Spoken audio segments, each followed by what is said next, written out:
తెలంగాణ, ఏపీకి చెందిన మూవీ ఎగ్జిబిటర్లు కీలక నిర్ణయం తీసుకున్నారు. సినిమాల ప్రదర్శనకు సంబంధించి పర్సెంటేజ్ల విషయంలో సమ్మెకు సిద్ధమవుతున్నారు.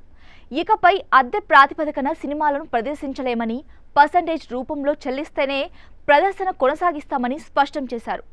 ఈ క్రమంలో జూన్ 1వ తేదీ నుంచి థియేటర్స్ను మూసివేయాలని నిర్ణయించారు. తెలుగు ఫిలిం ఛాంబర్లో ఆదివారం ఎగ్జిబిటర్లు సమావేశమయ్యారు. ఈ సమావేశంలో నిర్మాతలు దిల్ రాజు, దగ్గుబాటి సురేష్ బాబు తదితరులు పాల్గొన్నారు. వాస్తవానికి ఎగ్జిబిటర్లకు, డిస్ట్రిబ్యూటర్లకు మధ్య పర్సెంటేజ్ల విషయంలో చాలా కాలంగా చర్చ కొనసాగుతోంది. ప్రస్తుతం అద్దెల రూపంలో సినిమాల ప్రదర్శన జరుగుతోంది. ఇకపై ఇది సాధ్యం కాదని ఎగ్జిబిటర్లు చెబుతున్నారు. పర్సెంటేజ్లు ఇస్తేనే సినిమాలు వేస్తామని తేల్చి చెప్పారు. మరోవైపు పర్సెంటేజ్లు ఇవ్వడం తమకు సాధ్యం కాదని డిస్ట్రిబ్యూటర్లు చెబుతున్నారు. ఇది నిర్మాతలకు ఇబ్బందికరంగా మారింది. ఈ క్రమంలో ఏర్పాటైన ఎగ్జిబిటర్ల సంయుక్త సమావేశంలో పర్సెంటేజీ, ప్రభుత్వ విధానాలపై చర్చించి నిర్మాతలకు లేఖ రాయాలని నిర్ణయించారు. ప్రస్తుతం ఈ అంశం టాలీవుడ్లో చర్చనీయాంశంగా మారింది.